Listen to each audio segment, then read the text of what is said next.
Hello everyone, I am Tacet and welcome to the Gems of War Guild Wars, week 82, day 5. So, today of course we got ourselves a yellow day. As far as yellow day, Golgotha leads tend to be pretty decent, though for whatever reason, I think we did kind of bad last Guild War week with it, oddly enough. Mostly because that small mana drain off of life and death. That is actually really annoying against Golgotha, but normally Rope Dart can hold on its own. Do we not have +1 blue set? Because we definitely need a +1 blue on this team, just to make sure our Rope Dart can get its mana. I think I said off a Monk. Doesn't Monk have a... Yes, it does. Make sure to have that set. That is very important to have on this team composition. I have it on brown because we used it for a different team, but we definitely need the +1 blue. Generally, whenever you're blocking something that has a 14 mana cost or an 11 mana cost, you normally want to give it a +1 if it doesn't already naturally have it, just so we can get its mana a turn earlier. And Rope Dart is one of those situations at a 14 mana cost. That way, if we surge blue twice on 7, we get full mana, which is pretty convenient. Do we need to change anything else? I don't believe so. Divine Spell Equivalent. This is basically trying to build a Divine Spell Equivalent team into pure yellow for Guild War Day. It's basically the premise of this team. I almost feel like getting rid of Golgotha and just tanking with Monk and using a Empower Converter, though. But what would you Empower into? I don't think the new troop would work for this, so we probably can't go that. Golgotha's fine. The biggest issue is it does not like Mana Drain. And for whatever reason, Mana Drain seems to be very common on yellow Guild War Day, for whatever reason. But anyways, hello Cookie, hello Isabel, hello Umberto, hello everyone else. Welcome, welcome, welcome. Hope all of you have been having a good weekend so far. Only a week until the holidays. Well, actually a bit less than that. Until Christmas. Oh, speaking of that, and it showed a little thingy. I'm pretty sure all of you guys already seen it already, though. But on the 7th day of Christmas, we got the 7 health bonds, which not that high rarity of a thing. They're actually pretty useless. However, there are a few hero classes that summon them, oddly enough. But anyways, also we have the start of the holiday calendar, 1 week to the until the Christmas thing, and then we get something for free, and then another week, and then New Year's, and then we get something for free. So yeah, we have 2 free things and I'll have a bunch of offers. Normally these are pretty good value. Personally, this one's kind of meh, but some of these can have some okay value. I'll make sure to mention it every single day if they are or aren't. But we'll see what we got for the free ones. Last time we had a free calendar, we actually got a new troop.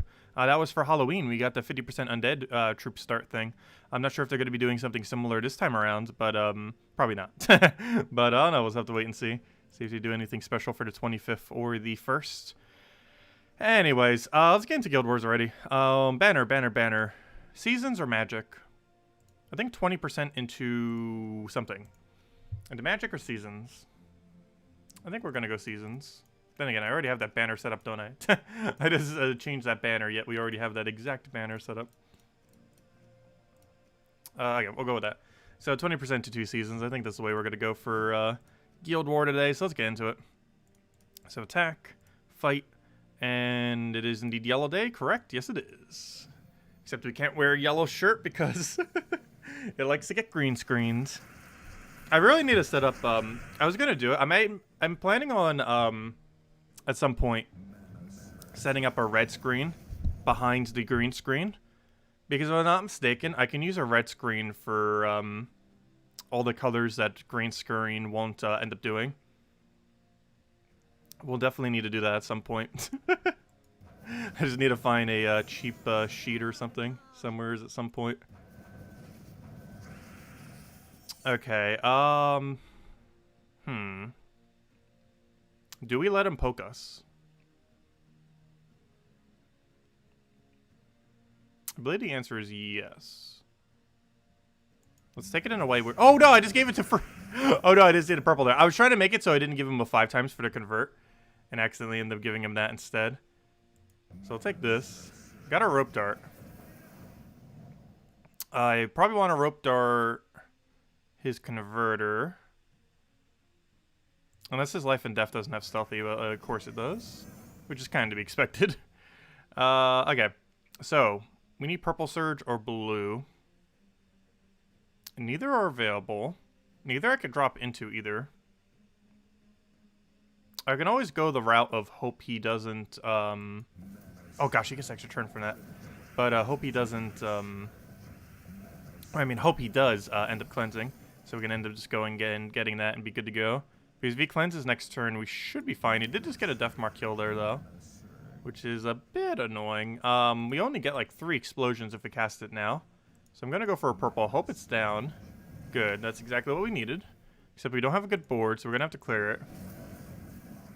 And from here, we should be able to do something. We could rope dart his web spinner.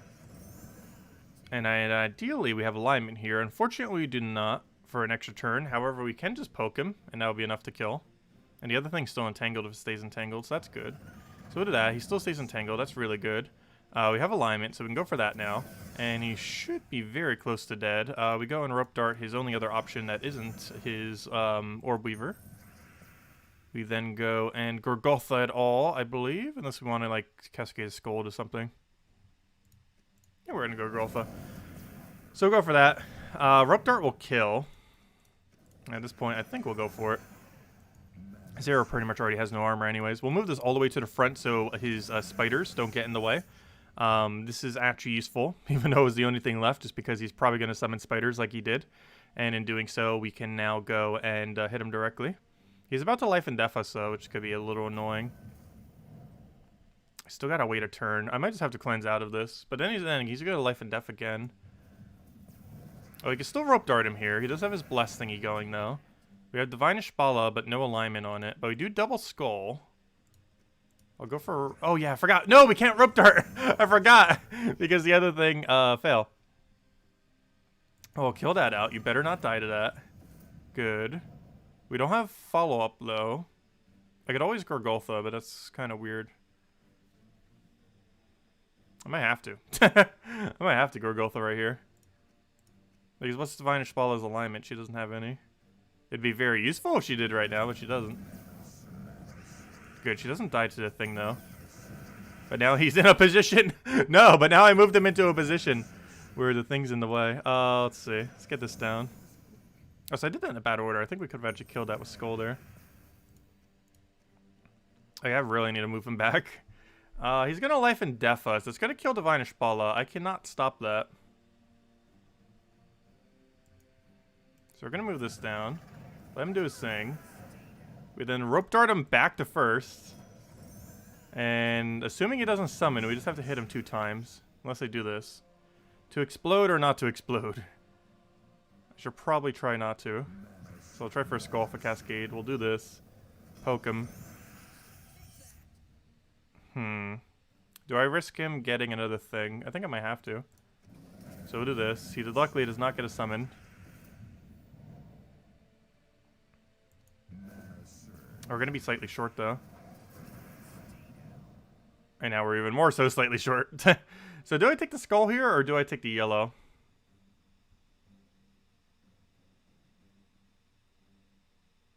I think we take the skull.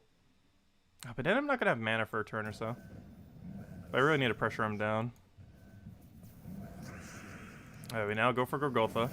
Of course, he gets another summon. Why wouldn't he? At least he's dead. We can now rope dart the bigger spider. Gosh, this battle was way more complicated than it needed to be. Take the other skull. That one Death Mark kill that clipped our Quillin is mostly what did it. And there we go. If it wasn't for that Death Mark, we would have gone a lot smoother. Okay, on to next. What do we have? You're running Monk with Web Spinner. Okay, he has a lot of yellow converts. It's kind of weird on a yellow day. Normally, you wouldn't want to give the enemy a bunch of the color that they need. Though sometimes you can kind of do that to your advantage, but normally the AI does it pretty badly. Also, hello Tyrian, hello Bacon, hello Ella, hello Milo, hello, how do you say that name? Hello Price, hello, Jefferson, hello Imperial, and hello everyone else. Welcome, welcome, welcome. I have no clue how to say your first name. If that's even one word, I'm not sure. Okay, Mercy Convert, Bunny Convert. Do either of them do anything? No, good. Because that's blue to purple, or sorry, blue to yellow and purple to yellow. Which looks like they both do nothing. So we'll take this. He'll do one of them.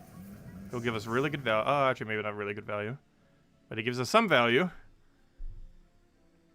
Do I let him skull? Probably. We have Gorgotha. It's one of the reasons why I run Gorgotha too. Web Spinner is also really common on this day for whatever reason. So we'll take that. Oh, the other convert though. We'll take that down. A little sketchy because that book's gonna start going crazy.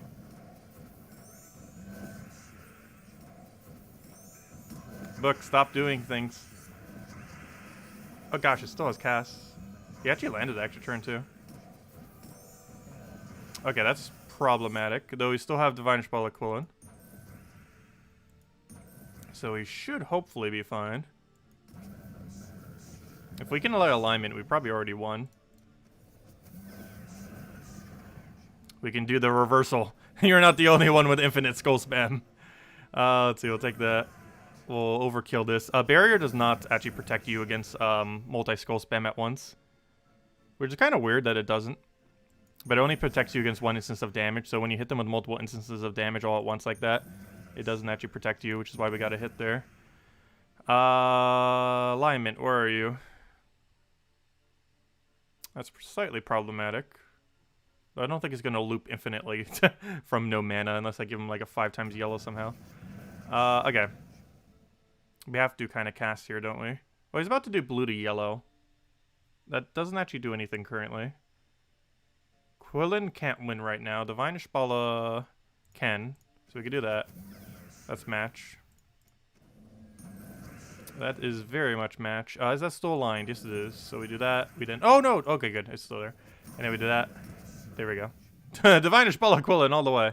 And I'll just take that for a little bit extra mana. I'm not sure if that actually gives us more or less points, but we'll do it that way. Hello, Scout. Hello. Hello, Captain. Yeah, this team isn't made that much to fight life and death. It's more so meant for skull spam. Because skull spam's another really common option on this day. But no, it's really bad against life and death. It's not meant to really work against life and death. I just don't bother changing the team out. Because obviously neither of them have immune to life and death's effect in our back slots. Also, our two most important troops are also where life and death hits. Mercy, let's make sure you don't have alignment. So if we move that over, we can just... Oh wait, that still gives them the thing though. Okay, that does its little bit of drain. We can still get rolling though. So we'll do this. Go for our Golgotha. Oh, we might give him convert though. But we're gonna be cleansed, so we'll have a bunch of reduction. So he did hit us slightly. Biggest issue here is how does nothing on our team have full mana right now? After that, I think we're just gonna go for that, and then we should be one. What do you have stealthy? Yes, you do. I thought so. Just making sure. We can't Divine Ishbala right now. Quillen, oddly enough, I don't believe has alignment. Obviously, we have Rope Dart, which is the main thing I'm planning on right now. I'm just not sure which order we take this. So I'm just going to get rid of that for now. We'll take that. We're going to throw a Rope Dart. I got to kill something. I almost want to kill Obsidious.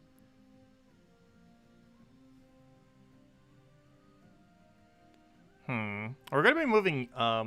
Actually, we're not really moving here or any further back. I feel like getting rid of Mirage Queen.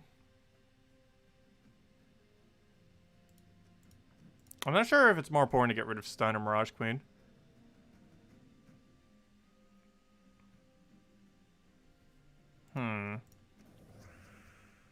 If we can get Divine Ishbala before him.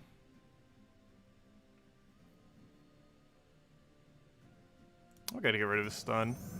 He's already right there. So of course it drags him. Quillen, you still don't... Oh, wait. No, Quillen does. You can do that now. So we got that. Oh gosh, he has like that infinite resummon thing. Well, let me just keep rope darting whatever the most important thing is to first slot. Hopefully this doesn't destroy that one area so I can still convert it. Good. Quillen can't do anything, so we'll do Divine Ishbala first, even though I do normally like going Quillen first. So we technically did. Now we can rope dart Mercy to first. And then that's almost match. We just take that over. Oh, oops. Thought that was enough damage. Fail is strong. Do I do this just for 3 damage? I think I do. Or I could just take a skull. I thought that was enough to kill already. We lose Golgotha for it. We should be fine. We just move that to front. And that should be match. No alignment. So we can't kill it yet. Oh, that's actually slightly problematic, isn't it? Hold up. That's a bit of an issue. If we can't kill him right now. Well, he's going to do purple to red. Or, I mean, purple to Doomskull. We could always just quill in to make sure he has no purple to Doomskull. He's still going to get his thing down. But we need a Skull Poke right now. I kind of want to Cascade something into a Skull Poke. I'm just trying to see if either convert with the Cascade does it. If we do Quillin, he's not getting any Cascade at all other than that one all the way into the top right there. And it has like a chance of doing almost nothing. If we do Divinish Ballo, there'll be a Skull there, but nothing drops, so nothing would really help us. But if we do Quillin, he won't have the purple Doom Skulls. But will that really matter much? Because he's just doing the normal amount. The big issue here is that's going to be doing, what, 54 damage? That's enough to kill Quillin.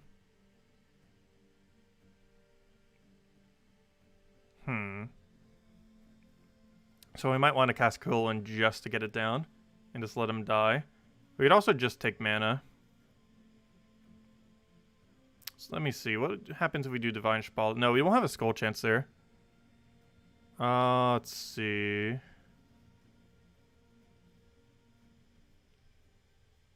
Not sure what I want. Oh, you went in with a red team instead of yellow team? Yeah, I always like ultra, double, triple, quadruple check. I have yet to accidentally use the wrong color on the wrong day, but I will eventually. But I always like overly check just to make sure. Okay, I think we just cast Quillin. Not because he's going to do anything, but just so he doesn't get extra Doom Skulls on the board. Okay, that was super lucky. That was super lucky. Okay, we won, obviously, after that. Let me take some yellow just for the sake of it. And he's dead. Okay, there we go. Oh, happy birthday, Scout! No, we did not sing Scout happy birthday. I'm not sure if he wants to be sung happy birthday.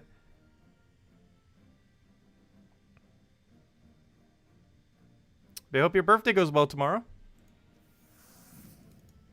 Also, he might want it tomorrow. Then again, he might be busy when we stream tomorrow night.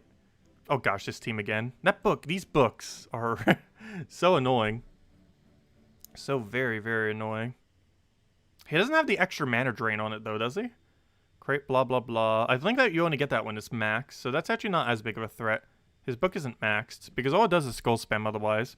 Create a mix of yellow, skulls, gain bunch of things. If it's a doom, 5 more. But yeah, there's no, what's it called in play? No mana drain, so we don't need to worry about that aspect of it. I think it has mana drain when it's fully maxed. I think some of them do. Those little book thingies. They need to let us copy the team that we're fighting. That would be really nice. Like in this PvP menu. They even have a menu for it. All they would have to do is just like add a copy paste thing to it. But like right under here, underneath battle log, like take the team that you just fought and have like a, you know, copy their team thing. Wait, how do you see their... Oh yeah, you can only see their defend team. Can't even see what team you were even up against. But yeah, they have like a battle log thing. Like, replace this out with something that's actually useful. Copy the enemy team you just fought menu. Even if you won, you might still want to try out the team. Anyways, where were we? So let's get into it. I don't think we need to change anything. Yeah, we have a lot of birthdays these 2 months. Even my Animal Crossing town has a lot of birthdays this month. I think like 6 or 7 of my villagers had birthdays this month. One of them has one in 2 days.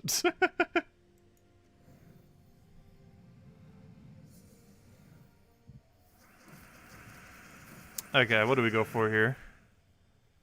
Let's see. Oh, in Tower of Doom, do the Doom Scrolls stop distributing after floor 25? Yes. 25 is the very last floor that it gives it to you. So everything 26 and further is only for leaderboard. That is correct. That's why I always stop early. But yeah, all you have to do is up to 25th completion, as in go all the way to 26. So, blue to yellow I'm kind of concerned about.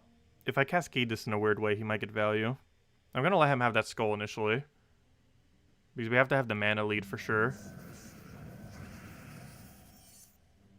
The mana lead is very important.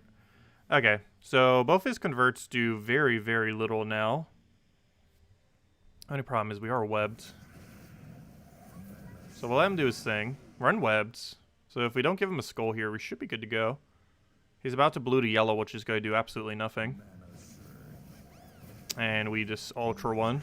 Oh wait, we're frozen on yellow. No, I didn't see the other freeze. Ooh, that's bad.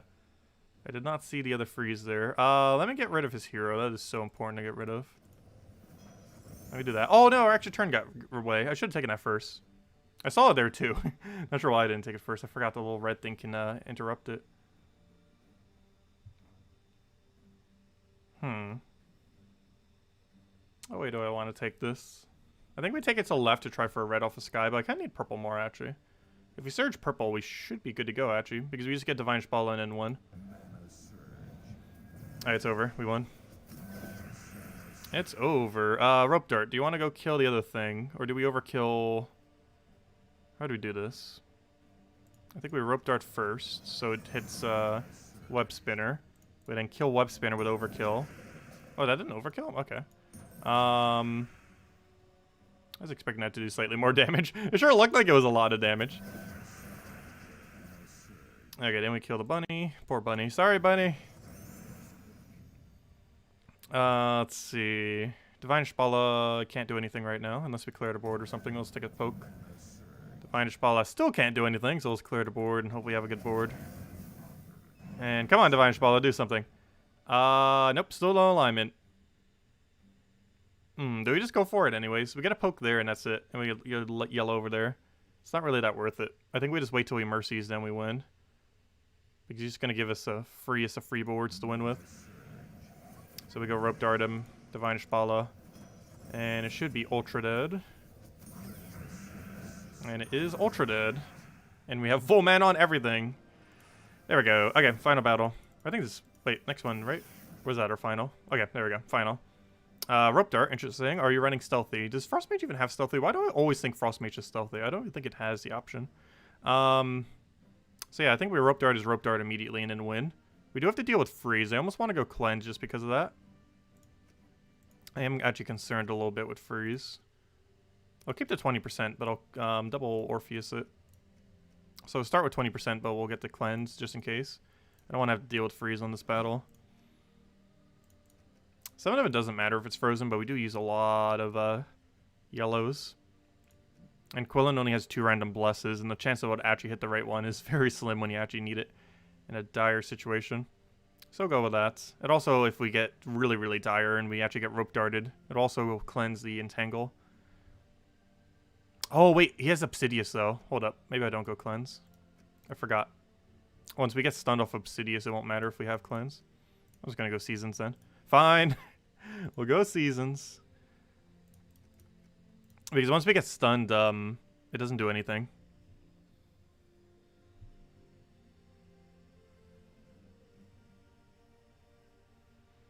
Do I need to change anything else? I don't believe so. Let's get into it.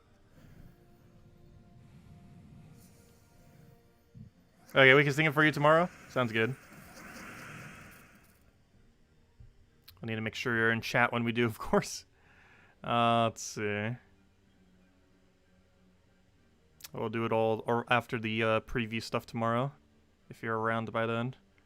I'll take our yellow. Oh gosh, he has Siren. Siren, if it gets lucky, can absolutely devastate. And it got lucky. Okay, what do we go for here? I almost want to take brown, but then he gets the thing over there. Taking yellow is kind of pointless because Quillen.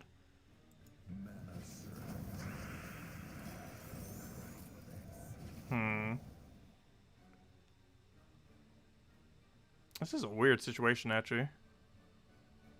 I may have to take brown now.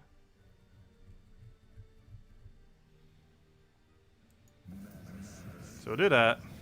We'll probably take the other brown. Hope for yellow off a sky. Or do we just go for yellow and try pressing something? We're frozen on so many things, though. I think we do it. If we surge, we have a lot of options. Okay, we have a lot of options. We have a lot of options. The only problem is those options might be dead. Let's see. With 0 attack, you can't do much either. We should probably Rope Dart as Rope Dart.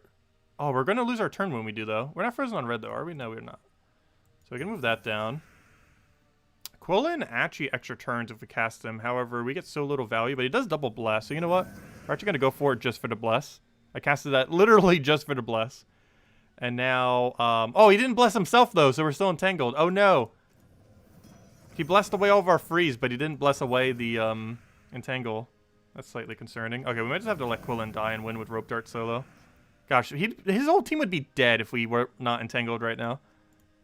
Thank you, finally. Quillen actually blessed himself. Okay, Rope Dart. Get out of the way. Let's go kill this. He's like the last really big threat. We then go for Gurgle. Actually, Quillen, do you have alignment? No. Do you have enough damage to kill? Yes. Wait, what's 65? No, it's only 50%. Yeah, we have enough to kill. That will kill. Let's go kill it. Okay, we don't have to worry about stun anymore. I think we won. Do I kill Siren or do I kill Luna? Let me kill Luna.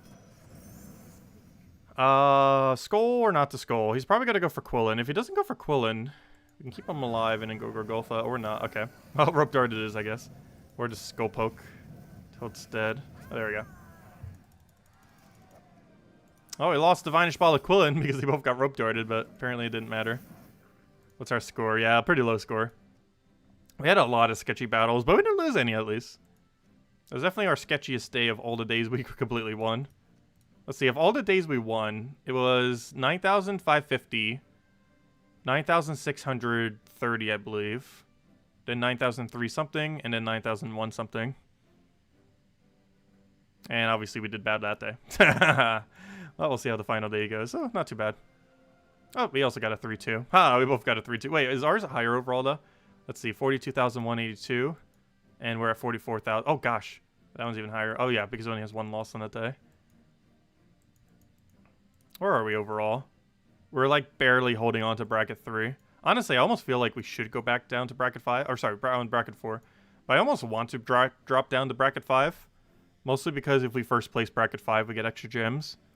Staying in the middle of bracket 4 would actually give us less loot than falling to 5 and then getting it back up, oddly enough, due to how the system works. So that's pretty high for bracket 5. 1,191? That's higher than anyone in bracket 4. That's absurdly high. How is that score so high? That's higher than, like, how are they doing so good in bracket 5? The score is actually really, really good.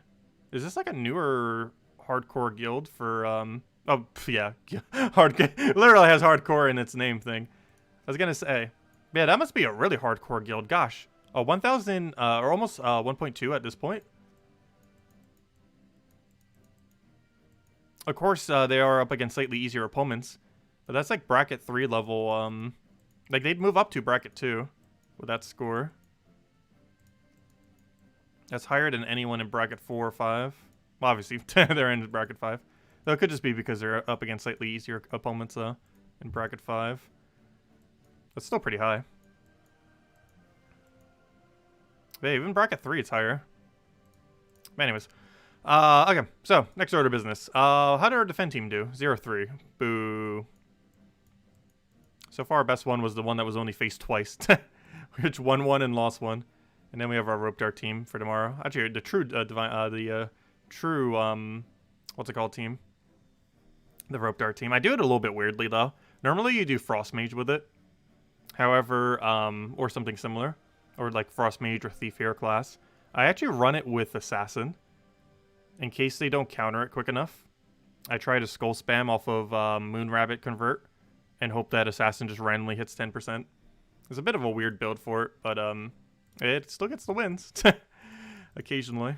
See how it does tomorrow. Anyways, let's go clear out our dailies real quick. Then we'll probably hand out a code and then probably do some token farming. Because I don't believe there's anything else we need to finish this week. Let me double check. So Tower of Doom. We finished ages ago. And we did up to floor 25. Make sure to do up to floor 25 as in floor 25's completion. Up to 26. Because that gives you the max amount. I should probably also put some battles in. Not sure if we're going for top 50 or not. Oh no, is the guild trying for top 50 right now?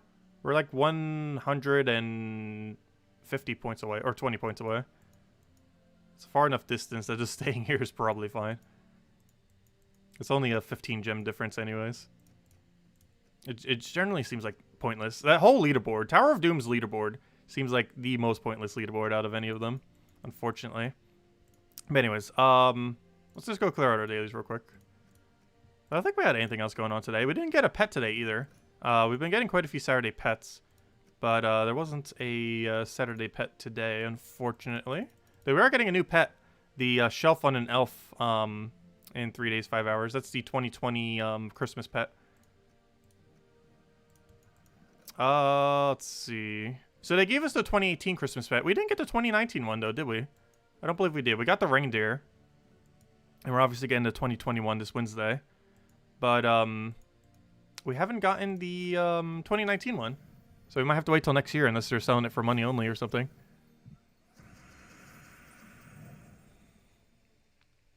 Let's see.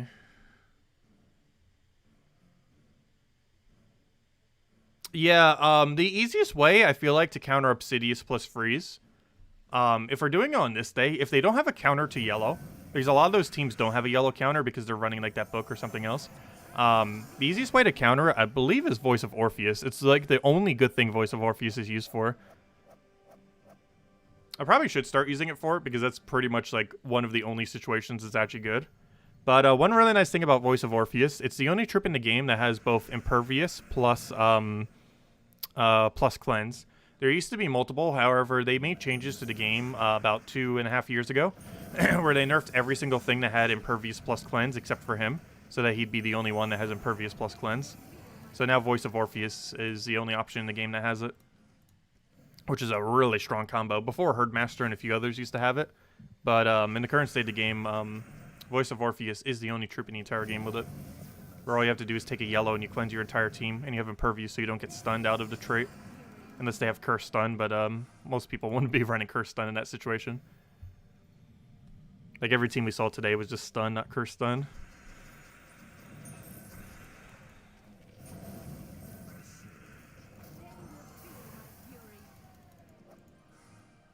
But yeah, I might need to bring out Voice of Orpheus next yellow. If we're gonna see that many freezes and stuns again, we might need to, because you can't use, if they have Obsidious, you can't use Orpheus for it, because if you use Orpheus's or you know, the token of Orpheus, not the troop of Orpheus, but if you use Orpheus's for it, you won't be able to work when it's stunned, because any troop that is stunned also has their reoccurring medals stunned. And in the current state of the game, there are only actually 2 reoccurring medals. The Cleanse, and any of them that give you extra damage bonus, like during World Lore event. Those are the only 2 instances. There's normally like almost no stun, or literally no stun most World Lore events though. So you don't really need to worry about it then more often than not.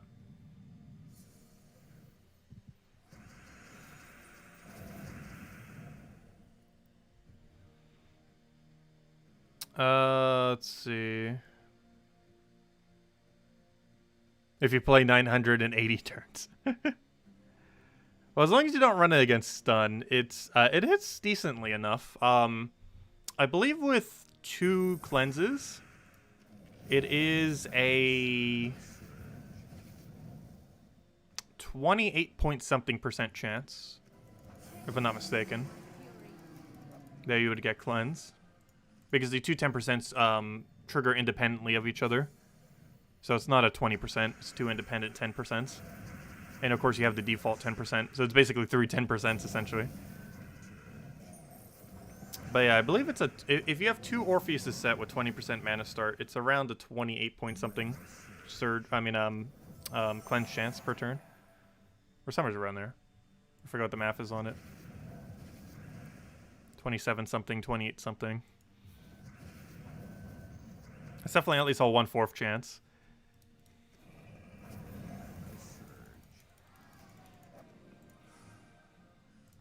Alright, let's go clear our dungeons, then we'll hand out a code. And then we'll get on that grind. We got a Nisha the other night. Actually, I think we've gotten 2 Nishas actually in the past few days.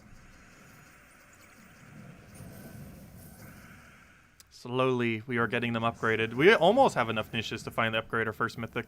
We need to have 9 Nishas. We're at about almost 6.5. So we're getting there. Also, I still can't believe it's almost the end of the year. This year has felt very weird, to say the least.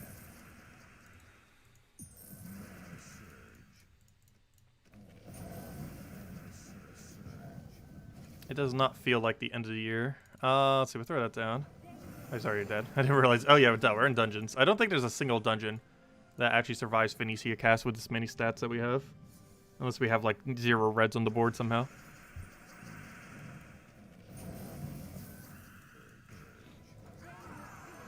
Oh, or unless they have, like, 20% extra stats on a given week. Okay, there we go. Okay, let's go hand out code. Also, I think links still don't work. So I probably won't post the link. We'll do it this way. I'll go cut it. I'll go save it. I'll go use it real quick. Make sure it works. So far, Kafka has a 100% rate of codes working, though. I have yet to get a Kafka code that did not work. Okay, so let me go get this to you guys. So here you go. Redeem code. There you guys go. So use it on gemsofwar.com for the game code section. Your invite code is found in your settings menu, whatever your game says on the bottom left corner right over there. And give same loot as always. 2 treasure maps, 1 gem key, 200 souls, and 2,500 gold. And it's usable on PC mobile version of the game.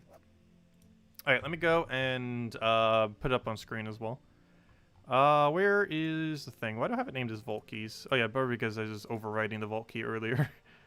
Let's see. Okay, what's the code? Gotta go manually type it EQ. GQ. KRZY. Kind of like crazy. Let's see. Crazy spelt with no vowels and with a K instead of a C. Let's see. And SE. 1, 2, 3, 4, 5, 6, 7, 8, 9, 10. Yeah, that should be correct. Alright, there we go. There you guys go. Enjoy. Okay, so, next order of business. Let's go grinding. To the grind! I'll switch back to this. And we'll head to Golvania.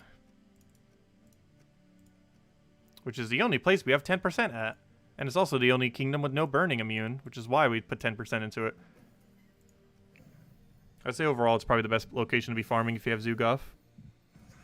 What mythic do you think will upgrade first? What do you mean? What upgrade do you think you will upgrade? Oh, what? Okay, I know what you mean now.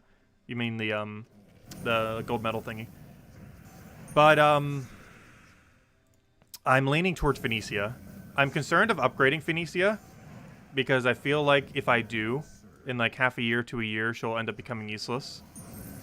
Like, that's the biggest concern, is we go upgrade Phoenicia, and then she becomes dead content after, like, a few months later. But in the current state of the game, I really feel like Phoenicia will gain the absolute most value from being fully maxed.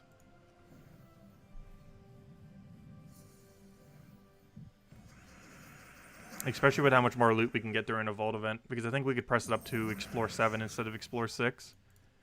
Or at least 100% consistently do Explore 6. But yeah, I'm leaning towards Phoenicia. She's become really meta ever since medals were added into the game last year.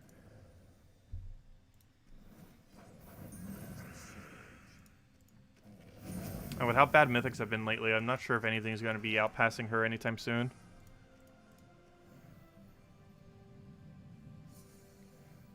Oh, also, I wonder how far we could see with mythics. We could probably see the next few mythics. I should probably go double check.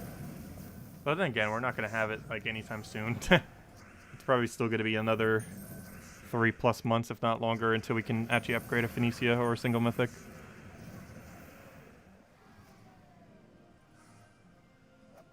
Yeah, there's not too many mythics really worth meddling. I saw Tina 9000 upgraded the other day. Not sure if it's that worth it, though. I don't feel like I use Tina 9000 enough to justify it. It does gain a decent amount of benefit because it uses all of its stats pretty effectively, but doesn't seem like the overall best option for it. There's better options. What am I looking for? Oh yeah, you can't check it in game. I'm like trying to check the mythic things. Let me go bring that up.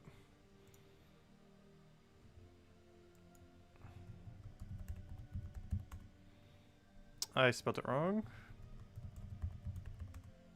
I spelled it wrong again? What am I doing wrong? There we go. Apparently I spelled it wrong two times. I get troops. So see how far we can see for mythics. Because we got an update the other week. Okay. Oh, Cinemirage Mythic. Why does it feel like Cinemirage has 0 mythics? I know it has 1. It has like Queen of Sin, if I'm not mistaken. Is the mythic it has there. But anyways, we're getting a second one, obviously, as every kingdom will eventually get. Oh, finally, it's not 24 mana cost. So this is the one coming on January 1st. Actually, the first day of New Year. We're getting this. I wonder if we're getting it for free. Ha ha ha, no. We're definitely not. But, oh wait, are they giving us the elemental troop? Oh, no, that's a bounty troop, isn't it? Yeah, never mind. I thought for a second that was the free troop we're getting for New Year's, but no, that's just the bounty. But anyways, so, as far as what this does, 22 mana cost, green, red, brown, which is the same as Ketris and Tina. It deals magic +4 true damage to all enemies. Okay, that already sounds potentially good. Gain 2 magic back for each cursed and diseased enemy. What does it mean? Oh, 2 mana back. Wait, what? Does that double stack? That's very broken if that double stacks. That's actually really, really strong if that double stacks. And he gets to explode a gem at start of battle. Oh, and his trait. Oh, gosh. That's actually good. It's actually really good. He cursed diseases on an extra turn. And per cursed disease on the enemy team, he gains 2 mana back. If that double stacks, that is 16 mana back, potentially. He has a 22 mana cost. He hits all enemies with true damage. That means if the entire team was kept alive simultaneously and killed all simultaneously like that, he would only need 8 mana. That's 1 surge if you +2 banner him into one of his colors or multiple of his colors, which would probably be like brown and one other color. Maybe green because you might use Leprechaun with it. That's actually really, really strong. Though it does get hard countered by Submerge.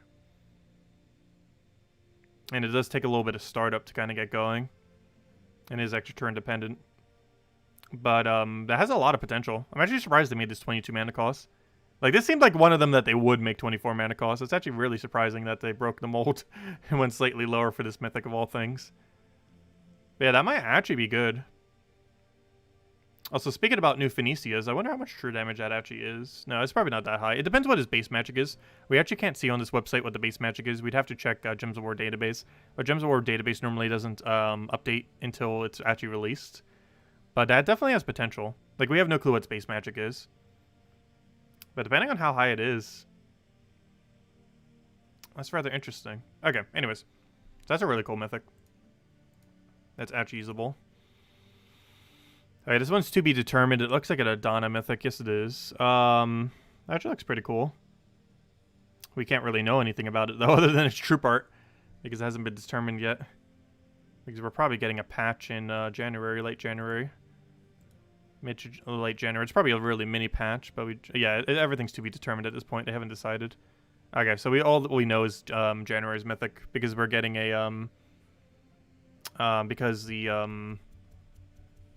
we're getting an update mid-January. Mid to late January, we're getting an update. So we don't know any other mythic other than this one, because it hasn't been updated yet. Oh, wait, do we not even know the new season mythic? Where's the new season mythic? Is that still to be determined? I'm actually rather surprised. Oh, here it is. I was going to say, okay, there is one other one that isn't to be determined. We actually showed this earlier, if I'm not mistaken. But, or did we? I know I looked at it. I know it exists. But anyways, it's a mythic. Oh, I don't think we knew what it did earlier, though. I'm not sure. Yeah, I don't think we knew what it did. But anyways, it's a mythic, obviously. It's green, yellow, purple. 26 mana cost, so a little bit higher than normal. Deal magic +20, scatter damage. Boosted by a chosen gem color, except for yellow, which it boosts by 3. So if there's like 10 of that color on the board, it gains 30 damage. Scattered. Then creates 10 yellow. Oh yeah, we read this before. And then remove all gems. This is kind of like Snow Owl, oddly enough. It might actually be weaker than Snow Owl in some cases. I feel like this 26 mana cost is too high. But it does have some potential. It does get to choose what color it gets the boost off of. Or what color it gets to, not... Well, the boost, but also what color it gets to remove. It doesn't get the mana for them. But basically, you could remove like 15 brown if the enemy's using a bunch of browns. Then create a bunch of yellow for your own favor and then get a bunch of value from it.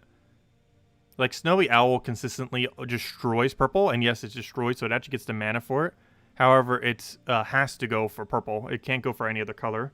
This thing has a way higher mana cost, but its gem spawn is higher, though it doesn't get to choose the gem spawn, like Snowy Owl can. However, it gets the benefit of choosing what it removes. So you could just remove the enemies like 15 red, 15 brown, whatever they're using a lot of, and then create a bunch of yellow. So it has potential. I feel like its mana cost is too high for what it does, though.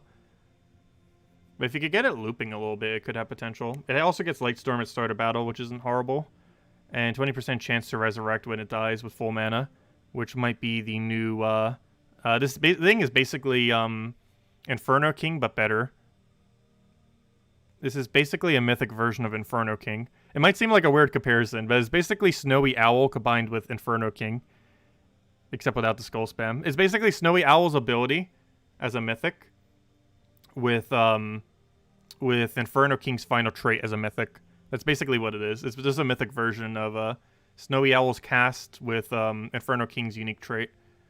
That is basically what that mythic is. This is the mythic we get at the end of next season, if I'm not mistaken. Because it says 57 days from now. I believe that's the end of next season, right? Because it should be 1 week before the end of the season. I think that's what that mythic is. Because it's coming at a really weird time. So that should be the mythic coming in to pass. It also matches the bird pet that we're getting, so it would make sense. Since they're both a Strix. Anyways.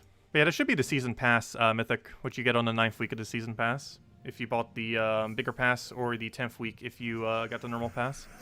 Also, next season will be the first time we ever get the big pass. Isabel donated for it, so we'll go do it. Plus, it might actually be worth it for once. Well, maybe not worth it. That's very subjective. But the new mythic's actually not horrible. Which is one of the things that you would get a week early from it. I still feel like it's not going to be worth it, though. But I'm actually curious to get that mythic a week earlier. It has a lot of potential.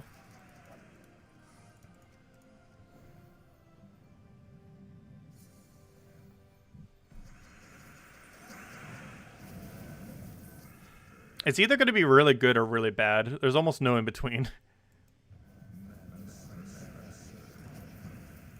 Let's see. I'll take that down. It really depends how clunky its mana cost feels. If it's too hard to get it full mana, it's probably going to be bad. But if it can actually loop pretty decently, from the fact that it destroys so much and then creates so much yellow, it might be okay. If your guild has completed Tower of Doom, should you still complete up to room 25? Yes. Even if your guild has completely finished everything, you should still go to 25. As doing anything less will give you less scrolls. So yes, you should go to 25th completion, as in go to 26, even if your guild is already finished. It's the one event you actually have to completely do, even if your guild has already done it. Every other event... Well, invasions you kind of have to do, but it's such a small amount to get to that point. But, it's the furthest you have to go, even if your guild has completely finished it out, to still get all the loot. Tower of Doom has the furthest spot that is required. Theoretically, making it the most time-consuming guild-related event. Mostly because even if your guild finishes it, you still have to finish it as well. Unlike all the other events where your guild can finish and you pretty much just stop.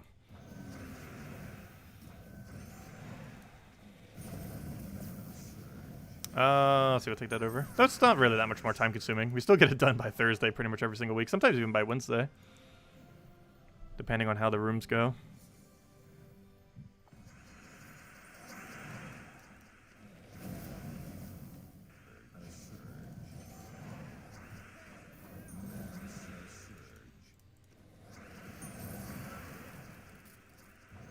But yeah, not going to 25th completion misses you one scroll per room that you don't do. So if you're at 15, you basically lose out on 10 colored scrolls if you don't go all the way. Which is quite a bit, given that they're so annoying. Like, those colored scrolls are worth anywhere from about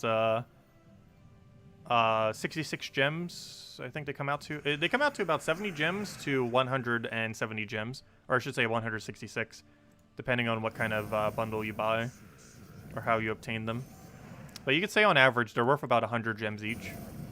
So if you miss out on like 10 floors, that's like missing out on 1,000 gems of equivalent value. Because they average out to about 100 gem value each. Counting all the free ones you get combined with the paid ones. If you average out the value.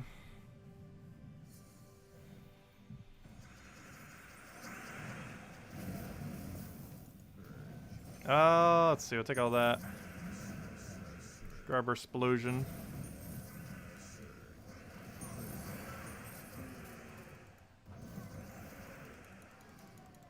Lord of Slaughter, yes. He's actually one of the best mythics added this year. He's not as meta as I thought he would end up being, though, but he's definitely good. I was expecting him to be a little bit more broken. But that mechanic that used to be the most broken thing in the entire game, in the current state of the game, actually isn't as strong as it used to be at all. The fact that you can hit 100% onto true damage skull thing. It used to be a lot better than it is in the current state of the game. It's not a bad aspect of it, though, and he has a really good cast. He's used a lot more as a second slot than a first slot, though. Like, I was really expecting him to be a bit more of a first slot viability. But, like, 90% of the time, he feels like a second slot. He just dies too quick if you put him up front. Just because of how high his mana cost is. Like any mythic. I think it's like 26 if I'm not mistaken, so even as above average one. I think it's 26. I know it's above average. But regardless, every mythic takes forever to get mana on. But he has a really good second slot skull spamming option. Gets a lot of value when he casts. He's kind of like Shegra as a mythic, is basically what Lord of Slaughter is.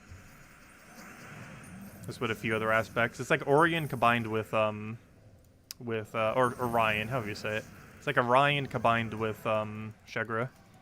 Orion's final trait with Shegra is skull spam option. Makes it way better. But for a higher mana cost as well.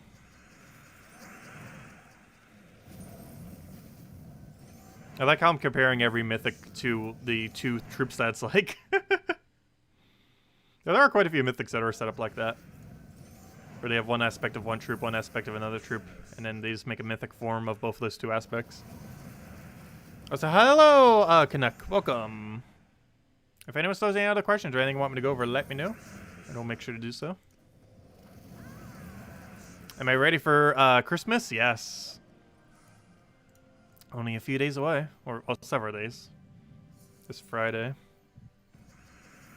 Yeah, I think we're almost fully prepared at this point.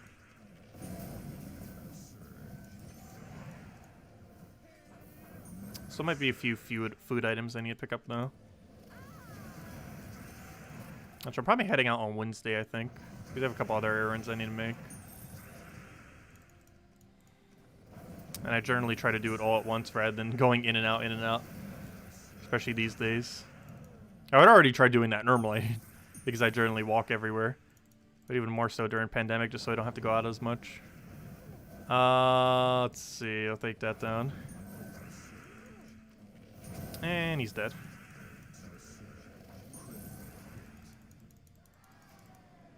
Oh yeah, he's a 27 mana cost. Yeah, I didn't know if it was 26 or 27. I knew it was some kind of weird number.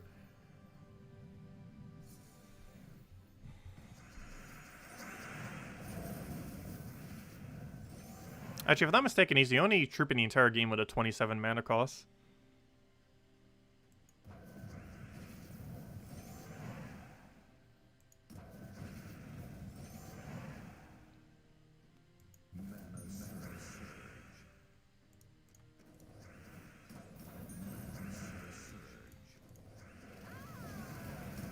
Okay, we need purple. That's really unfortunate I just died. We got like no value from it, the Orgulfa. Almost completely missed.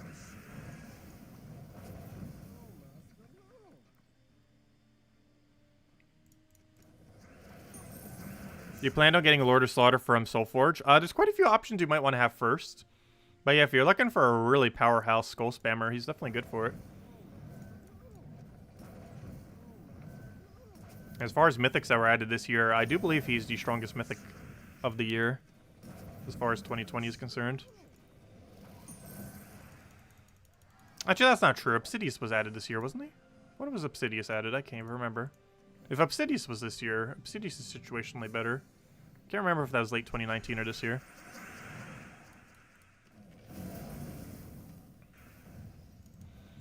Let's see. And as far as legends are concerned, Beatrix is by far the strongest thing that was added. Beatrix is broken beyond belief. It's probably top 10 strongest trip in the game, actually. I don't use it as often just because I prefer Truffle, which is also just as broken. But Beatrix, of course, is used for its cleanse more so than anything. The Obsidius hard counters it, though. It's one of the reasons why you actually need Obsidius. Obsidius hard counters Beatrix. Because once Beatrix is stunned, you don't get the cleanse anymore. Yes, Vault Weekend is next weekend. It's starting on Christmas Day, and it lasts all of Christmas weekend. So if you're not doing as much for the holiday, it's a good time to go grind. If you have free time.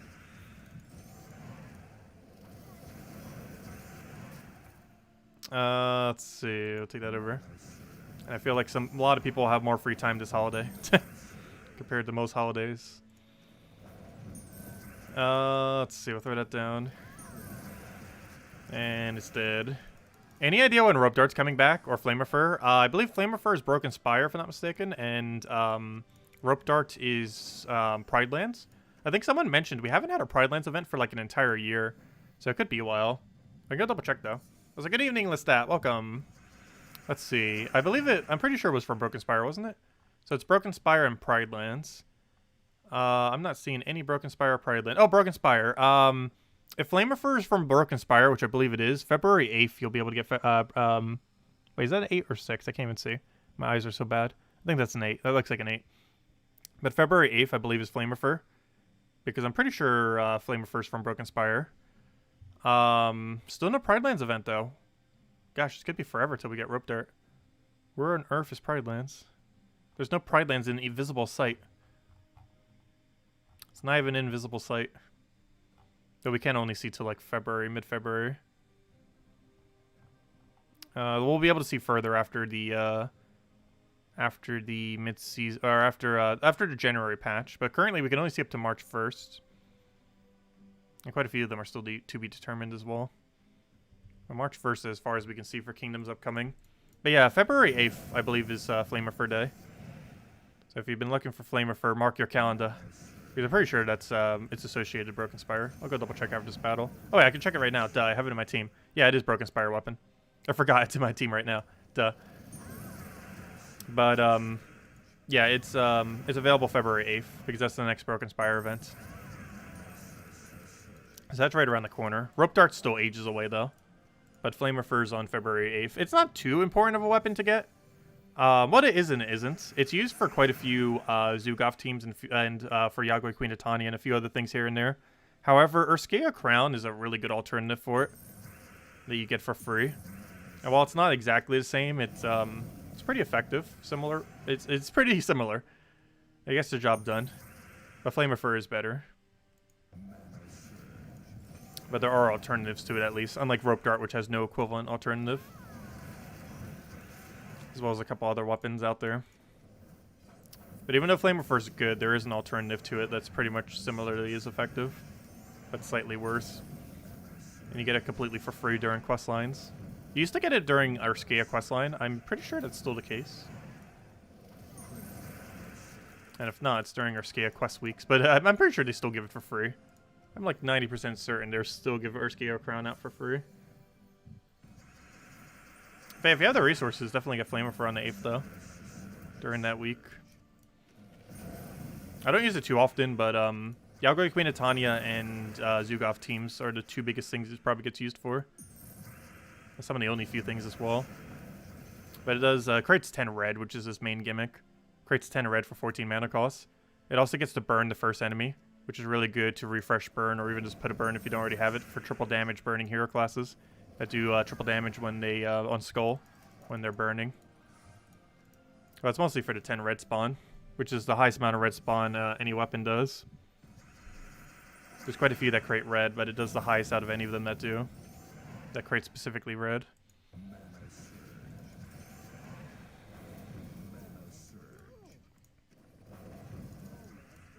It's also good for Thrall because he needs 13 plus reds to extra turn.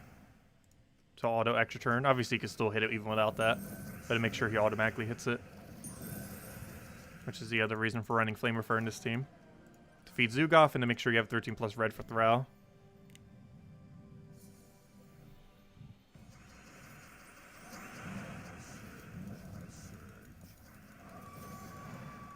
Oh no, the new ghost just drained my Thrall.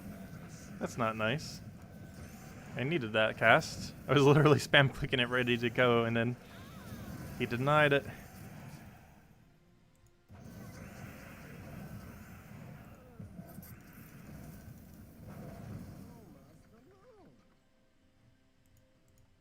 Please take it. There you go.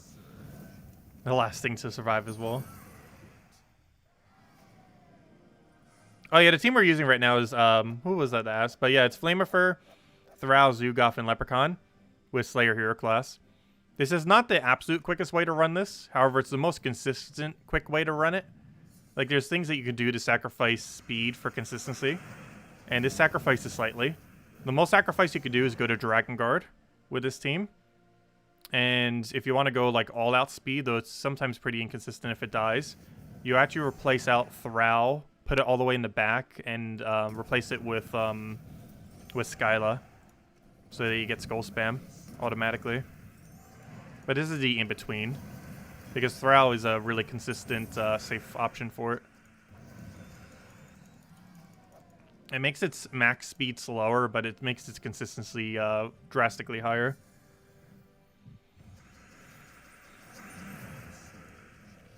I used to run it with Dragon Guard, but after messing with Slayer for a very long time, it just seems like it's better with Slayer. You just save so much time with Slayer. And while it is a bit riskier, the time save is just worth it.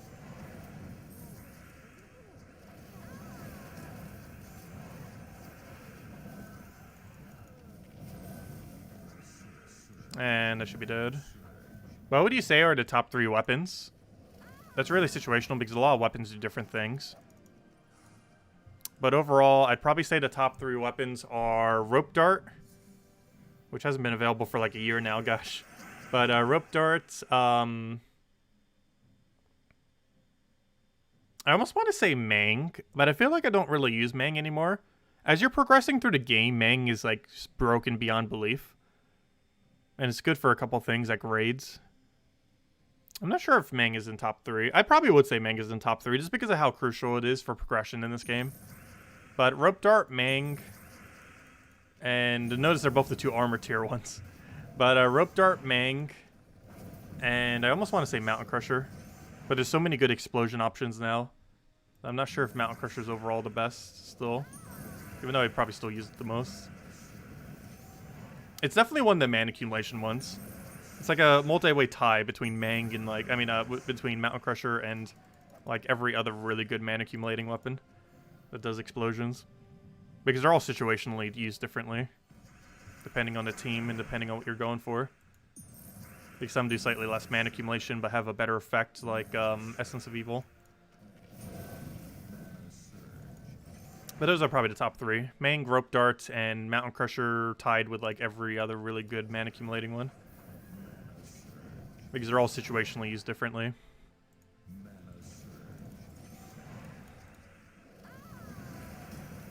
And of those, the only one you get for free is Mountain Crusher and Mang. Rope Dart and the other mana accumulation ones you do not get for free. So that's actually kind of interesting. Theoretically, 2 of the 3 best weapons in the entire game you get for free. What are the top 3 Doom weapons? There's technically 6 all tied for top 3. And it's all 6 of the ones that convert Doom Skulls into, convert a color into Doom Skulls. As far as the exact 3 that are probably the highest, I'd probably say it's Doomed Scythe, which is the purple one. Doomed Glaive, which is the green one.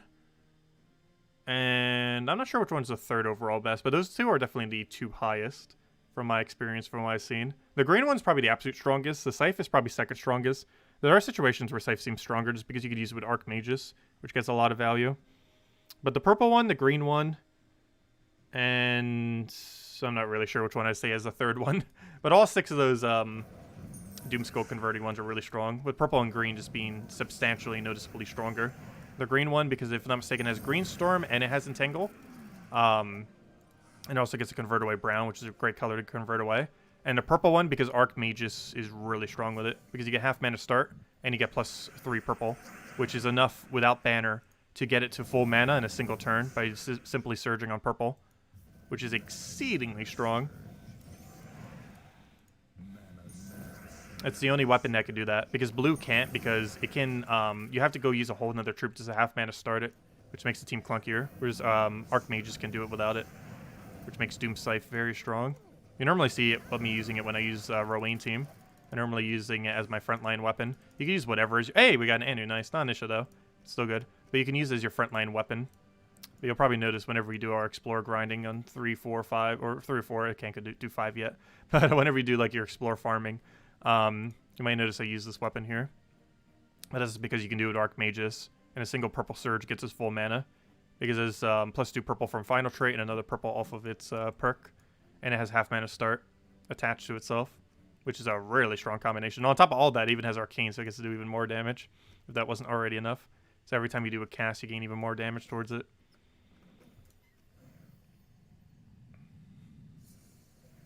The books are pretty good too, the 6 books.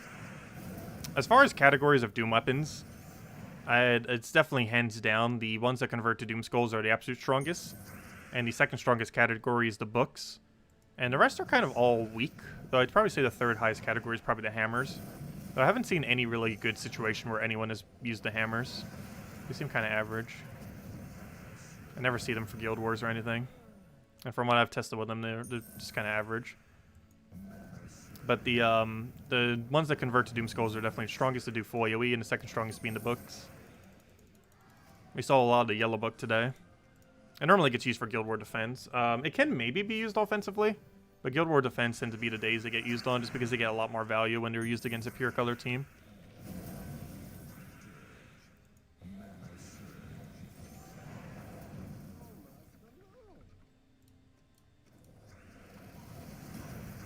I actually currently don't use any of my defend teams with them, though.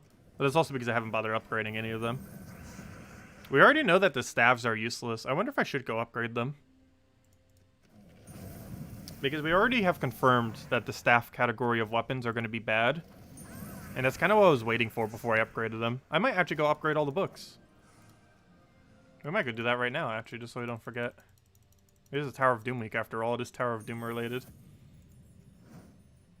Let me see, how many scrolls do we have of each? I actually want to check my inventory so I can see them all at once. Where on earth are the scrolls hiding? Why are all these claps? I thought I made them unclapsed earlier. Maybe the patch made them all unclaps. Gosh, why do we have so many more reds? Well, oh, duh, because we have a red event this week, duh. That's why our red is so much higher. Because they're all even and we had one additional red. Okay, that makes sense. I was like, wait, why is this so drastically higher? It's because, duh, it's red week right now. Whereas all these haven't gotten another week yet, obviously. But, okay, that's probably fine. 105. Is that enough to upgrade 2 or 1? I think it's only upgrade 1, but we could always, like, buy a few extra if we really, like, if the next set of weapons were actually good. We could just do the tier 6 each time. We'll have plenty of spare gems by then anyways. Anyways, I'm looking for Doom. If I just type in Doom, doesn't that bring up every Doom weapon? I believe it does. You could also do it based on rarity. Actually, aren't all of these a book? Don't all these count as a tome? What's their weapon type? Tome, tome. Yeah, I think they all count as tome. So what I'm going to do is order based on rarity. Where's rarity? Rarity. And then do it based on tome. Oh, here they are. So here are the 6 tomes. Do we finally go upgrade these things? I'm leaning towards it. So what these things do, we kind of saw it during Guild War today. We saw the yellow one. But what these things do is they deal scatter damage, +4 per tempering level. So if we max it all the way to 10, that's 40 additional damage. It then creates a mix of whatever its color is and skulls for every enemy of that color. So this is why you generally use it on Guild War days, and why I said they're generally only useful on Guild War Defend.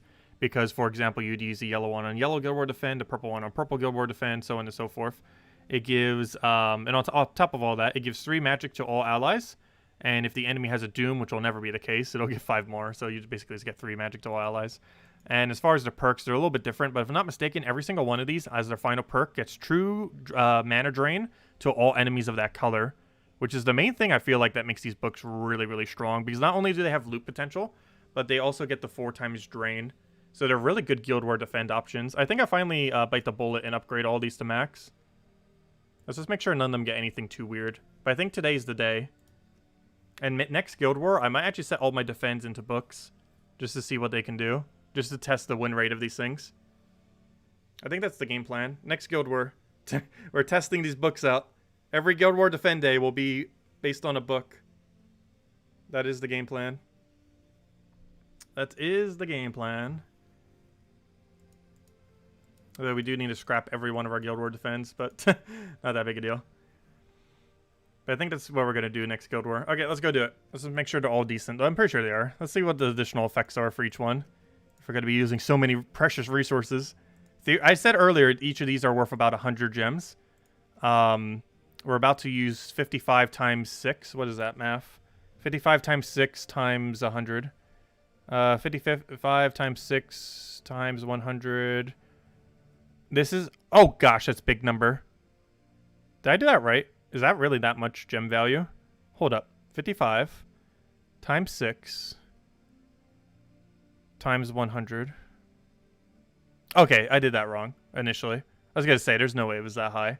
I got like 300,000 something earlier. I was going to say, that's way too high. No, I typed something wrong. It's 33,000 gem value. Let me type that in one more last time just to make sure. So 55 times 6, so that's 55 per book, and they're worth 100 each. Yeah, I must have typed something wrong earlier. But yeah, it's 33,000. I was going to say, there's no way it's like 300,000 something gem value. But no, it's 33,000 gem value we're about to use right now. That is a lot of gem value. But I think it's time.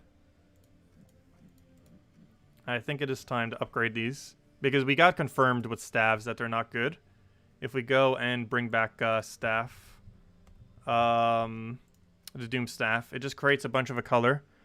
Plus 1 gem per tempering level, which means it would do 14 when maxed, which is not that much for 18 mana cost. It then gets to gain a bunch of armor to all red allies, which is really bad. The only one of these that might be good is the blue and or green one, just because of Rowan.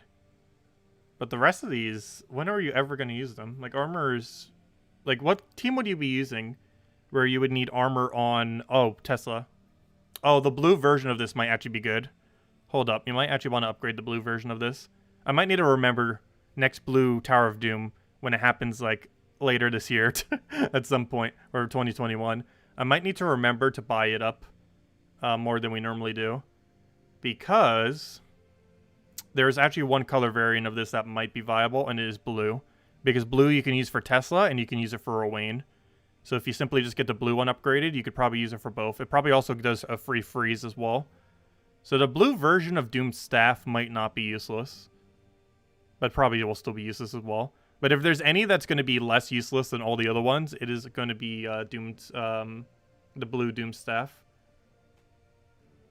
So we need to keep an eye out for that when it comes around to see if it's actually viable. Actually, can we see it in weapons right now? I don't think we can. Let me go double check. If I go to weapons, let me see if we can actually see the weapon. Where's the blue staff? Oh, we might be able to. Hold up. We can see right now what it is. Hold up. Where's blue staff? Doomed wand. There it is. Creates, wait.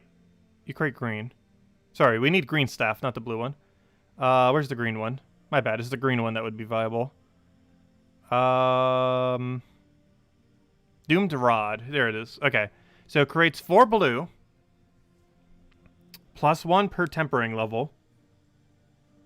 Magic plus 1 armor to all green allies. Oh, wait. Hold up. Never mind. You would do the blue one. Hold up. My bad. I was right the first time. Wait. But you would create green. Oh, wait. You have to do it into Rowan then. Oh, no. Wait. Yeah, you would. You would have to do it for Rowan. Wait, which one creates... Where's the yellow one? Where is the yellow one? There it is. Doomed Focus. Oh no, but per yellow ally, and then creates red. Okay, these are kind of weird. Yeah, you would only be able to use the Rowan one then. And you'd either have to do blue to green or green to blue. I'm not sure if you could use it that effectively with Tesla. Because you'd have to use the green one for Tesla. It'd create our blue. But then doesn't it boost based on green? So yeah, that wouldn't really work. So yeah, you could only use this with Ruane then, because the coloration doesn't really work the other way around. It would only really work for Ruane. You can't really properly use it for Tesla due to how their colorations are. So yeah, I'm probably not even going to bother upgrading them. They just don't seem worth it. Okay, so final verdict. Let's go upgrade these tomes. Final verdict. Staffs are just as useless as we kind of thought they would be. So let's go upgrade these tomes since the staffs are useless. We got that info as of this week, and I never bothered upgrading them this week. Though it would have been a good week to do so, if I would have remembered to have done that on Monday. But oh well, we'll do it next Guild War. We'll still upgrade them now, though. Not upgradable. I wanted to... where's by rarity? There it is. Okay. So let's go get these tomes upgraded. I think it's time. Let's go see what we get for the effect. Yeah, it's not going to help Tesla. I forgot. Because the double color doesn't work properly. If it was red that created blue or blue that created red, it would work. But it's green-blue. So it works with Ruane, but it doesn't work properly with Tesla. Also, the one for Guard's avatar kind of works. Because you can create yellow into him or do it the other way around. Like, you can use the yellow one in order to feed red into Guard's avatar and stuff like that, but I don't think it's going to be worth it. Or the red one to Guard's avatar as well. It doesn't seem worth it, though. But anyways, so let's go upgrade these books. I think it's finally time. So let's see what each book gets. So we're currently on the brown book, or purple book, I mean. So, purple book gets drain 2 mana from all purples, create a dark storm. Thought it was worth it for the drain, though. 5 scatter damage, because that actually helps them, though. Web the first enemy, and eliminate 2 points from a random skill from first enemy. Sounds good. And also gets 4 additional damage per tempering, which now means that also it gives 40 damage to each one of these. Okay, brown one gets drain 2 from all brown, destroy a random brown gem. Gosh, it's so bad. Scatter 5, stun first. That's good, though. Eliminate 4 armor from first enemy. So aside from the drain, the only additional benefit it gets that's good is stun. So what's each additional benefit other than the drain that it gets that's good? Obviously, the drain is absurdly good on all of them for Guild War Defend. So this one, the main good thing it gets is web. The main thing the brown thing gets is stun. This one gets entangle. Oh, I see. They're all set up kind of the same way. Where it's drain to all a storm, some scatter damage, some effects based on its color, and some other thing. Which I think is just stats normally. Or it's either a stat increase or a stat decrease to the enemy. Okay, let's see. Next, this one does Firestorm. Its special effect obviously is burn and gain some attack. Yeah, it seems to be how all of them are set up. They're set up pretty similarly. I knew they all had to drain. I didn't realize all their other perks were also pretty much identical to each other. Oh, this one gains barrier. Ooh, yellow gains barrier. No wonder why it seems so strong. Interesting. I did not actually realize it had barrier as its perk. Actually, the ones we were up against were all at level 5 or lower. So they didn't actually have the barrier today. Which is why I probably didn't notice the barrier, because they didn't have it upgraded far enough. But yeah, barrier's not bad. And this one gets freeze, which is actually pretty good as well, obviously. Freeze is a very good mechanic. It freezes first enemy, though. Like, it does get to freeze skulls, so that's actually useful, freezing first enemy. Never mind. I was going to say, freezing random might be more useful, so it could freeze the entire enemy team. But no, freezing first enemy is actually good, because you're going to skull spam immediately after this. So being able to freeze them, if they don't have cleanse out of it, they can't take the extra turn skulls. So even if the AI team messes up... Actually, blue might be the most powerful one, now that I think about it. Because, if they don't have immune to freeze, and they don't have a cleanse out of it, even if you miss with this, the AI missing, which is pretty likely... but even if it misses, they're going to be frozen. So if they don't have a hard counter for the freeze, they're just going to lose their turn, even if it misses. And then you just get so much value afterwards. Because if you're not frozen and they are, even if you miss, you get a lot of value out of that one. Yeah, blue one might be the strongest of these.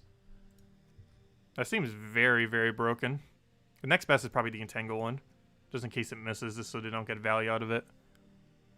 But yeah, the blue and the green one seem the overall strongest. Yellow probably the third strongest. The other three seem kind of average, but they could still work. But yeah, blue seems the strongest of them. Green second strongest. Yellow third strongest. Interesting. Well, I'll definitely need to mess with them at some point. We kind of need a guild war to do it, though. Because your entire enemy team has to be the same color for it to really be effective. So really, Guild War Defend is one of the only few locations you could really use them. But there we go. We now have our second set of Doom weapons maxed. Of course, as far as Doom weapons are concerned, we've now maxed 2 sets. We've maxed out the really good set, which is the full AoE sets, the one that has deal damage to all enemies and Doomskull Convert. This was the first type ever added to the game. Second type with these. Started upgrading like all of them, and then I realized, wait, this type is so bad. It's the only one that we dipped a little bit extra into. But yeah, they're pretty useless. No point in doing them. But yeah, this was the first category. This was the second category. But as far as the strongest two, yeah, it's these things and the books, the tomes. And the third strongest is probably the hammers. However, I have yet to see any instance where it's really justified upgrading the hammers. So we're just going to wait it out until after the staves to see if the next category after staves are going to be any good. But as it stands, the full AoE Doomskull conversion ones are the first priority. Second priority are all the tomes. All the books. But there we go. We now have our second set of Doom weapons maxed.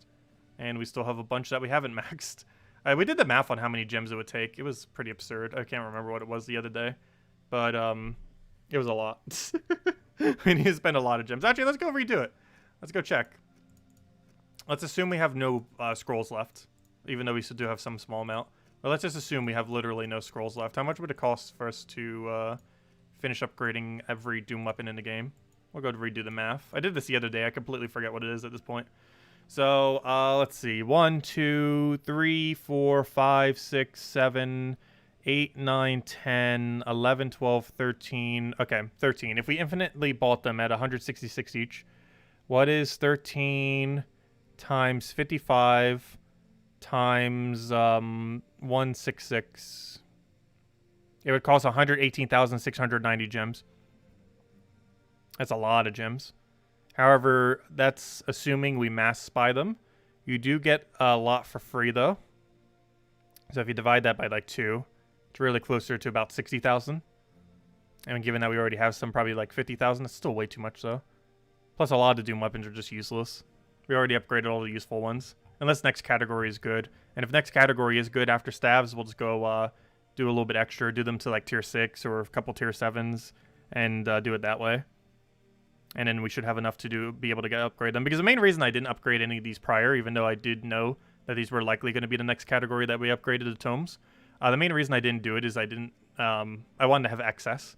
But now we finally have excess, so we should be fine. We should be perfectly fine. And then we just have to wait like a year until we see what the next Doom weapon cycle is, because gosh, it takes forever. Oh, thank you, Isabel. Greatly appreciated. Yeah, I was AFK farming a little bit in that game. I still have to get like half the DIY still. They just did not want to drop. I think I got like 20 or 30 balloons and got only 1 DIY from it. They supposedly have about a 15% chance. So we went really dry. All your Magic Kingdoms are 15. What now? You want to focus based on faction. Like if you need a faction done. Or just a random stat. But that's why I was upgrading quite a few of mine based on. Was if I needed the faction done at a given time. I'm not sure if we know what next faction is, do we? I think we might. Let me double check. So you can kind of do it based on what faction you're going to be maxing out next, just to make it a little bit easier. It's not really that required, but you can pretty much upgrade them however you want beyond doing magic. But if you do go the faction route, next faction is associated to Wild Plains, then Kakarot, then Golvania, and then Groshnok, then Broken Spire, then Magrim Woods, then... Wait, never mind. That's not actually order at that point. Hold up. My bad. Only these next two are confirmed. Oh, no. Never mind. None of these are confirmed other than this really next one. So any of them could be next. So given that this has graphics, this is very likely to be next. So Wild Plains and Kakarot are likely next then. Wild Plains confirmed being next on January 8th. And while the other one doesn't have a date, based on the fact that there are files in the game for it, means it probably is the one after that one. Even though it hasn't been confirmed yet. But this one's definitely next. So Wild Plains, you could theoretically go upgrade. Do I even have Wild Plains upgraded? I do not. What scroll does it take? We might go level 15 this place. It's for a +1 attack. Should we do it? We get the extra faction bonus. We sometimes use multiple from this kingdom as well. I think we go for it. Why not? I think we go for it. We got a lot of Imperials. My concern is that we always run out of Imperials, though. Imperials are a very precious resource. Probably one of the most precious resources in the entire game, actually, at the moment, other than those deed books. But we'll go do it. Yeah, Wild Plains is the next location, so there. Now we have 50% extra faction bonus when we do Wild Plains on January 8th. We also get a little bit extra team bonus, and we get a permanent +1 attack. And I can still upgrade 3 more kingdoms. Actually, I think I can almost upgrade 5 more kingdoms, because I still haven't converted my things into Imperials yet. Oh, what's the next one afterwards? Well, Golvania we obviously already have upgraded. Next is Karkaroff. Have we not upgraded Karkaroff yet? No, we did, for sure. Duh, it's a Magic Kingdom. Okay, so we're kind of upgraded now for the next few months. As far as those for 15. Actually, we're almost all the way there, too. How many more kingdoms do we still have? Probably a lot. Never mind. We have more than I thought. 1, 2, 3, 4, 5. Even if they're partially upgraded, unless we have Imperials in them, it basically means nothing. 1, 2, 3, 4, 5, 6, 7. Oh, yeah, we didn't do White Helm yet. 8, 9, 10, 11, 12, 13, 14, 15, 16, 17, 18, 19. I think I might have recounted some twice. But gosh, 19 more? I might have recounted some twice, but let me do it vertically. I think vertically might be the easiest way. I wish you could see a list in the game. Would probably be the absolute easiest. I don't know. Let's do it horizontally, actually. But do it differently. 1, 2, 3, 4, 5, 6, 7, 8, 9, 10, 11, 12, 13, 14, 15, 16, 17, 17? 18. Oh yeah, I think it might be 18. I think I overcounted one the first time. But that's still a lot. 18 is 54 Imperials, right? Yes, 54. Of which we have, I'm not sure how many. Some amount of that. But we're almost there. But yeah, let me see. 54 minus what? 54 minus 9 is 43. Or sorry, 45. And from 45, we actually have several more. We actually have, okay, so we only need 40 more Imperials. After 40 more Imperials, I will have every kingdom to level 15. As far as kingdom level, you know, the one that requires deeds and everything. So we need exactly 40 more Imperials as of this exact moment in time. Interesting. I should probably convert those soon. We got so many rich just sitting there. Some from arena events, mostly from guild tasks. But anyways, does anyone else have any other questions? Otherwise, I think we're going to be calling it a night. We'll be back tomorrow on Sunday. Or, you know, we do it every night. But we'll be back tomorrow, same time as always, hour and a half prior to now tomorrow at 8 p.m. Eastern Standard Time. We're going to be messing around with, well, mostly just the spoilers for the week. We got some Christmas stuff coming next week. And we'll go from there. Aside from that, we'll probably just be doing a bunch of farming again and just kind of chatting. When it comes time to upgrade Phoenicia, will you try to cheese the bronze medal with a less than 100% chance to upgrade? No. Probably not. However, if we have enough Anus, I might use Anus to do the level. So if we have 3 spare Anus at the time, which I think we have right now, don't we? We can use 3 spare Anus to count as 1 Nisha. So if we just simply use 3 Anus, it'll count as a Nisha. So theoretically, we actually only need 5 spare Nishas, which means, hold up. We have 7 Nisha medals right now? You know what that means. We only need 1 more full Nisha medal, and we can upgrade a mythic. Ooh, at 100% chance. Because you use 3 Anus for the first level. We actually have enough to upgrade a legend right now, but I think we're going to use it for a mythic. We can use 3 Anus for the first level. Then you can do 2 Nishas, and then 3 Nishas. Which means if we get 1 more full Nisha medal, we can 100% chance upgrade our very first mythic without doing any percent chances at all. Interesting. Also, why am I using badge? No wonder why we had, like, no mana. Hold up. Wait, we were running the entirety of... Oh, that's funny. I misclicked. I didn't even notice that. Also, we were doing all of our grinding with it, too. That was the badge the whole time. I was, like, wondering when we started when the Guild War battles. He's like, wait, our mana seems low. That's why. Fail. Like, why must they be so similar? I liked how they used to look before. The graphics that they use now is kind of weird. They were so much easier to tell before. I accidentally used the wrong one. Fail. But anyways, yeah, we're really close. Unfortunately, we need 7 more Nisha tokens. But if we get 7 more Nisha tokens, we'd be able to get it. No, I'm not going to try 3 seasons on it now. If we just do 3 Anus, we have a 100% chance. Oh, no. What is the chance rate? Wait, what is the chance of 3? Isn't that 33% chance? That means statistically, we'd have to spend about 9 to 12 of them if we were to upgrade it. Yeah, it's 33% chance. I'm not sure if that's worth it.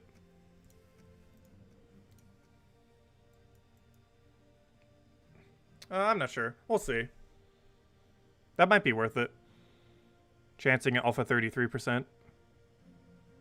I don't know. We'll figure out what our plan is once it gets closer. We still need to find 7 more Nisha tokens regardless. So until then, we can't even think about upgrading a mythic. But on that day, once we finally have 7 more Nishas, we can make our plan. But until then, we'll just have to wait. But anyways, guys, I'm going to be heading out for now. I'm going to hope you all have a wonderful rest of your weekend. Stay safe out there. I'll catch you guys soon. Feel free to leave a like on stream. Helps out a lot. And we'll be back tomorrow. Same time as always. 8 p.m. Eastern Standard Time. I'll be messing with all the spoilers for the week and just kind of chilling as we normally do. Anyways, guys, have a wonderful weekend. And I'll catch you guys later. Goodbye, everyone. Good night.